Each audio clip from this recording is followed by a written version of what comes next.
Allez amis Renardo, bien le bonjour. Aujourd'hui je vous propose de vous mettre dans la peau d'inventeur et ce avec le jeu Rising Robots. Alors ici on est sur un jeu d'engine building pour 1 à 6 joueurs et on sera sur des parties d'environ 1h, 1h30.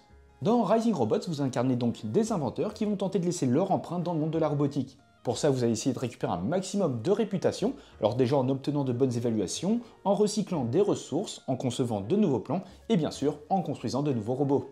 Et comme d'habitude avant de démarrer, n'hésitez pas à laisser le petit pouce bleu et à vous abonner si ce n'est pas déjà fait, tout ça, ça permet de soutenir grandement la chaîne. Et sur ce, c'est parti! Dans une partie de Rising Robots, vous allez effectuer 8 manches, chacune décomposée en 3 étapes, que vous allez effectuer de façon simultanée. Dès que chaque joueur a terminé une étape, vous allez passer à la suivante. Vous aurez une étape de préparation de tour, une étape de résolution et une étape de fin de tour. Et vous passerez ensuite au tour suivant. Alors lors de la première phase, vous allez commencer par piocher 2 cartes énergie que vous allez placer face visible à côté de votre plateau. Vous allez commencer la partie avec 5 cartes face et parmi celles-ci, vous en prendrez 2 que vous placerez sous vos 2 cartes énergie. Dès que tous les joueurs sont arrivés à ce stade-là, vous pourrez alors tous retourner vos cartes face attribuées. Pour chaque symbole énergie de ce type, vous allez placer un cube vers les emplacements de face correspondants du plateau central. Et ensuite, la deuxième étape, où de façon simultanée, tous les joueurs vont réaliser les phases qu'ils sont en mesure d'accomplir. Il faut savoir que vous pourrez exécuter une phase si et seulement si vous avez attribué cette carte face durant l'étape précédente, ou si au moins un cube énergie a été placé sur le plateau. Vous pourrez donc activer un minimum de 2 phases à chaque tour. Vous allez alors exécuter les phases dont vous êtes éligible de gauche à droite du plateau central. Et pour chacune d'elles, vous devrez calculer votre énergie. Pour cela, vous aurez l'énergie de votre carte, plus 1 par cube, et attention, certaines cartes doublent la valeur de ces cubes. Vous pourrez également dépenser de la batterie de votre piste pour gagner de l'énergie supplémentaire. Alors, première phase que vous allez potentiellement pouvoir accomplir, c'est la phase d'amélioration. Vous allez pouvoir retirer des jetons d'amélioration depuis votre plateau joueur. Pour cela, vous allez devoir payer un coût en énergie pour pouvoir activer une ligne, sachant que vous pouvez fractionner votre énergie si ce symbole est présent. En fonction de l'énergie que vous avez et de là où les lignes choisies, vous allez dépenser les ressources demandées qui se trouvent dans votre inventaire. Et vous pourrez ainsi débloquer une amélioration. Attention, le scotch est considéré comme une ressource joker, et vous pourrez également défausser une carte robot qui sera alors considérée comme une ressource dépensée. Pour chaque ligne réalisée, vous allez pouvoir ainsi retirer l'un des jetons posés sur votre plateau. À ce niveau, vous allez pouvoir gagner l'une des 3 récompenses. Ici, ça va vous permettre d'avoir de l'énergie supplémentaire lorsque vous réalisez cette phase. Et enfin, cela vous permet de débloquer des bonus lorsque vous réalisez les lignes concernées d'une phase. Vous pourrez également, avec les jetons débloqués, les placer à tout moment sur une carte avec un jeton de la même couleur, pour pouvoir accéder à de nouvelles actions ou particularités. Vous avez ensuite une phase d'assemblage pour jouer des cartes robots depuis votre main vers votre zone de jeu. Une carte robot doit toujours être placée sur la case la plus à gauche de la rangée correspondante à sa phase. Les robots ainsi posés vous rapportent des points de victoire en fin de partie. Vous devrez bien sûr payer un coût, alors à la fois en énergie et en ressources en choisissant l'une des 2 colonnes. Et vous devrez également payer un coût supplémentaire en fonction de votre emplacement. A noter qu'encore une fois, vous pourrez fractionner votre énergie, c'est-à-dire que vous pourrez potentiellement jouer plusieurs cartes tant que vous avez l'énergie et les ressources. Et vous aurez les phases de conception, fabrication et recyclage qui vous permettront d'activer la ligne correspondante pour déclencher des actions. Cela vous permettra de récupérer des ressources, des points, etc.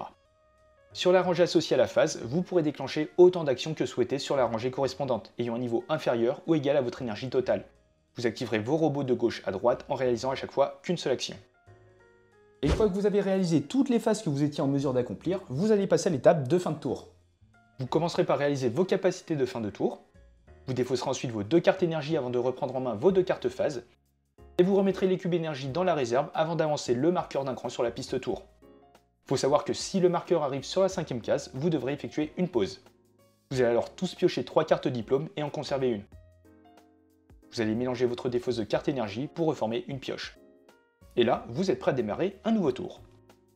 Et quelques mots sur les cartes diplôme. Il faut savoir que ces cartes vont vous donner des objectifs pour marquer des points en fin de partie. Vous allez commencer le jeu avec l'une de ces cartes et vous ne pourrez en avoir que 3 maximum.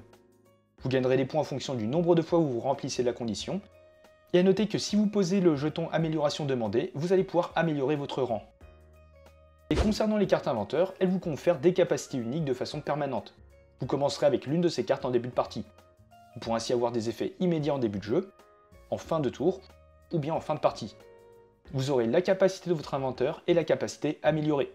Vous devrez par contre payer le coût et placer le jeton d'amélioration requis.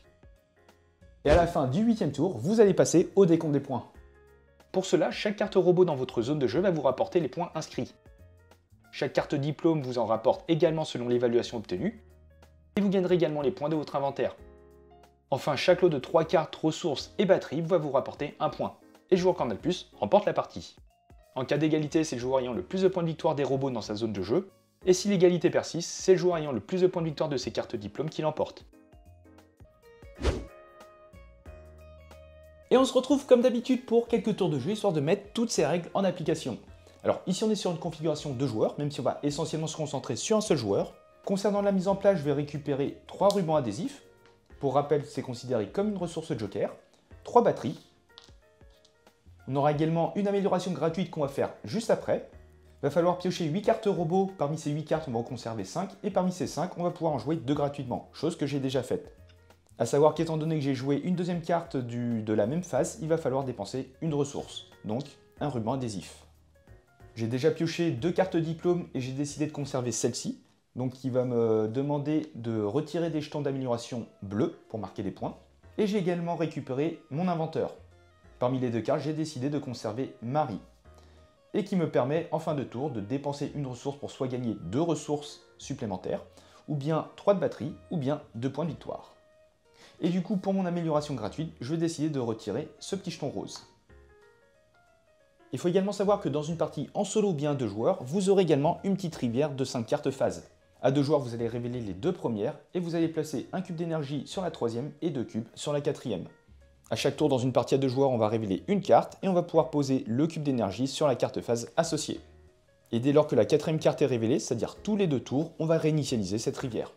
Et sans plus attendre, on va démarrer notre premier tour. Alors, on va commencer par révéler nos 2 cartes énergie. On va également placer les petits cubes pour une meilleure visibilité. Et on va à présent pouvoir assigner une carte phase à chacune de ces cartes énergie. Admettons celle-ci et celle-là. Et notre joueur, pseudo-joueur fantôme, va jouer cette carte-là et cette carte-là. Une fois que tous les joueurs ont joué leur carte phase, on va pouvoir les révéler. On aura donc 2 cubes d'énergie sur l'amélioration. Ici, pas de cube d'énergie sur l'assemblage. 2 cubes d'énergie sur l'assemblage. Et enfin, un cube d'énergie sur la fabrication. Enfin, dans notre rivière, on va rajouter un cube du côté d'amélioration. Et désormais, de façon simultanée, tous les joueurs vont pouvoir activer leur phase, donc de gauche à droite. On va donc commencer par l'amélioration. J'ai donc 4 énergies plus 3, ce qui fait 7. A noter que je peux très bien dépenser une ou plusieurs batteries pour récupérer de l'énergie supplémentaire. Mais si je ne vais pas le faire, je suis donc à 7 énergies. Je vais donc pouvoir dépenser une ressource pour faire une amélioration. Je vais donc décider de payer un ruban adhésif pour retirer ce petit jeton jaune. A noter que ces jetons peuvent être placés sur les différentes cartes, donc soit robot, soit inventeur, pour améliorer leur capacité. On va ensuite passer à l'assemblage.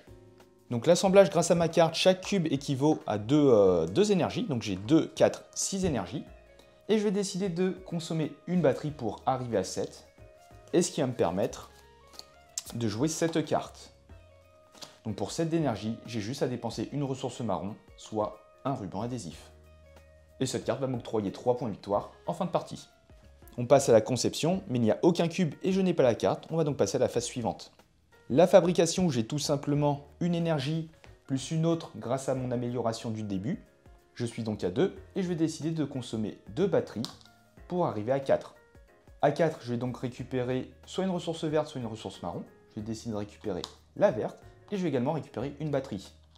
Étant donné que j'ai 4, je rajoute cette action-là et je vais décider de récupérer la ressource rouge.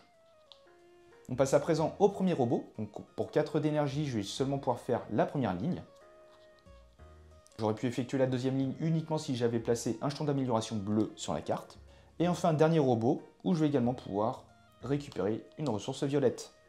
Et enfin, le recyclage, mais rien ne se passe. Et on termine le tour en récupérant les cartes phase. Et on va défausser les 2 cartes énergie piochées. Sans oublier d'avancer le marqueur tour d'un cran. Et bien sûr, on va retirer tous nos cubes d'énergie. Et vous allez ainsi enchaîner les manches jusqu'à arriver à la 8e où vous allez faire un décompte des points et le joueur Cornell Plus remporte la partie.